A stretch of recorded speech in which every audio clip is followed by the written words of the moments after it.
The best-selling car in Europe right now isn't German, it isn't a luxury Mercedes, and it isn't even a Tesla.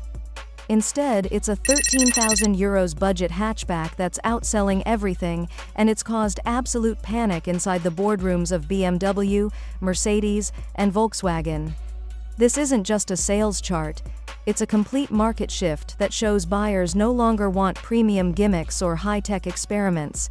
They just want affordable, reliable transport. So let's dive into the top 10 bestsellers of 2025 and see why the car industry's biggest names are suddenly in trouble. Before we dive in, don't forget to hit that subscribe button, give this video a like, and turn on the notification bell so you never miss an update. Number 10. Volkswagen T-Roc. Starting us off at number 10 is the Volkswagen T-Roc, which managed to put 142,000 units on the road this year. At first glance, that looks like a healthy number, but compared to last year, it's an 18% drop. And for Volkswagen, that's a sign of serious trouble. The T-Roc was supposed to be Volkswagen's dependable compact SUV, a car to sit comfortably between the Golf and the Tiguan. But repeated issues with its 1.5 TSI engine, fragile DSG gearboxes, and high oil consumption have left many owners frustrated and hesitant to buy again. And yet, because compact SUVs are such a massive segment in Europe, even a car with this many flaws can still hold on to a top 10 position. That says more about consumer demand for the SUV shape than it does about Volkswagen's success with the T-Roc itself. It's also worth noting that the average selling price has jumped to around €31,000, which is €4,000 more than just 3 years ago.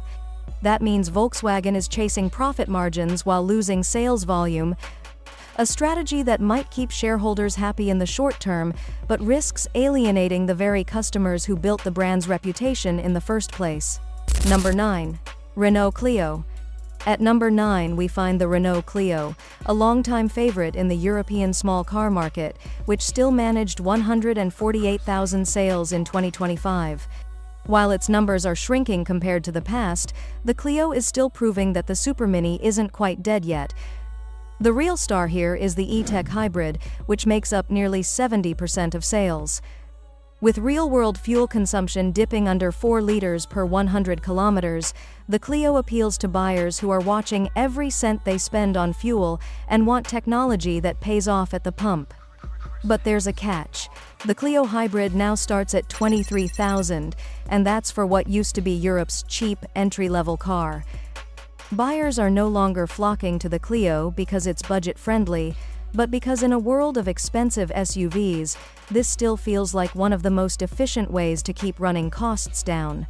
The Clio's volumes are still sliding year after year, and analysts warn that it may not survive in the top 10 for much longer.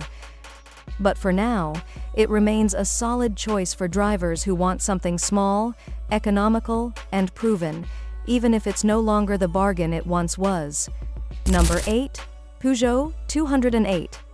Next up at number 8 is the Peugeot 208, with 156,000 units sold across Europe, and it's one of the most fascinating stories in the list, because it's built on style and incentives rather than mechanical strength.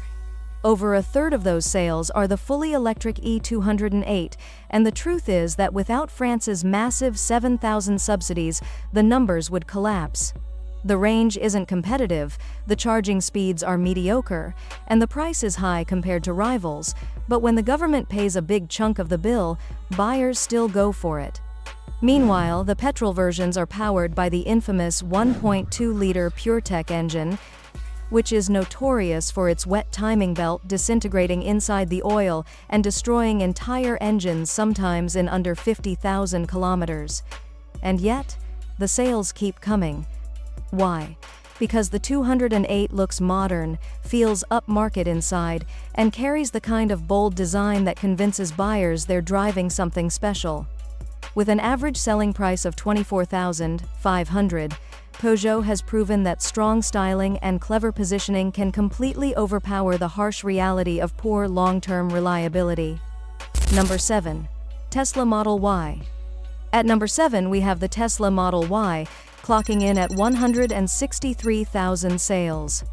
It's still the most popular EV in Europe by a wide margin, but its momentum is starting to crumble, with sales falling 22% compared to last year. The reason is simple: China. Cars like the BYD Atto 3 and the Xpeng G6 are offering similar or better technology with higher build quality at prices that make the Model Y look overpriced. For many buyers, Tesla no longer feels like the best value in EVs. To make matters worse, Teslas built in Germany at the Berlin Gigafactory have actually been criticized for worse build quality than the ones coming from Shanghai, which is a bitter irony for a brand that once sold itself on the prestige of "Made in Germany." The Model Y is still a strong contender, but for the first time, Tesla is facing real, large-scale competition, and its dominance in Europe is slipping as quickly as the price cuts it has been forced to make to stay relevant. Number 6. Opel or Vauxhall Corsa. Sliding into 6th place is the Opel or Vauxhall, depending on which side of the channel you're on Corsa, with 171,000 sales. At first glance, it might seem like just another super mini clinging on in a shrinking market, but the Corsa has quietly become Stellantis's unexpected volume hero. Why? Because it still offers something vanishingly rare in Europe: affordability. With a starting price of around 19,000, the Corsa is one of the very few cars left that a middle-income family can realistically buy new without crippling their finances. That's a huge selling point in today's climate. Yes, there's a fully electric version, the Corsa A, but let's be honest, it's barely making a dent, accounting for only about 8% of sales. The price is too high, the real-world range is disappointing, and charging speeds leave a lot to be desired. Most buyers simply can't justify paying such a premium for less convenience. Instead, it's the simple petrol models that keep flying off the lots. They may not be glamorous or exciting, but they're available, they're priced competitively, and they represent one of the last ways for ordinary people to get into a brand new car without financial gymnastics. In 2025, that's enough to make the Corsa a winner. Number 5. Volkswagen Golf. And now we get to number 5, the car that used to rule them all, the Volkswagen Golf. With 189,000 units sold, it's still a major player, but this number hides a dramatic fall from grace. Just a decade ago, the Golf regularly sold over 400,000 units a year across Europe. That dominance is gone. The problem is that Volkswagen has stripped away everything people loved about the Golf. For generations, buyers could count on it to be the perfect balance of quality, comfort, and usability, the definition of a safe choice. But in the latest version, physical buttons have been replaced with glitchy, touch-sensitive controls, the infotainment is slow and buggy, and the car feels more like a software experiment than a dependable daily driver. At an average transaction price of $35,000, buyers expect flawless execution, but what they get instead is frustration. Many former Golf owners are now drifting toward Škoda, which offers the same core engineering in cars like the Octavia and Scala, but with better ergonomics and lower prices. The Golf isn't dead yet, but its crown has been stolen, and it no longer represents the safe, sensible choice it once was. For Volkswagen, that's a historic failure. Number 4. Peugeot 208 again in totals. In 4th place, the Peugeot 208 appears once more, this time because when you tally up totals across Europe, it reaches a staggering 201,000 units. That makes it one of the most important models in Stellantis's entire lineup, and it shows how effective Peugeot has been at selling style and image.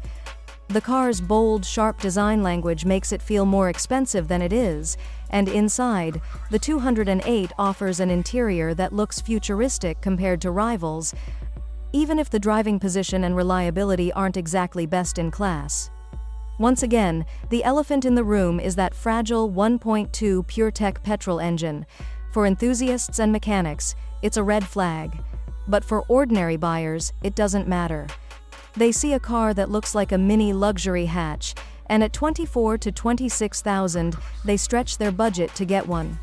The electric 208 promises more than it delivers, with range that underperforms in real use and charging speeds that frustrate, meaning some buyers will eventually sour on EVs altogether.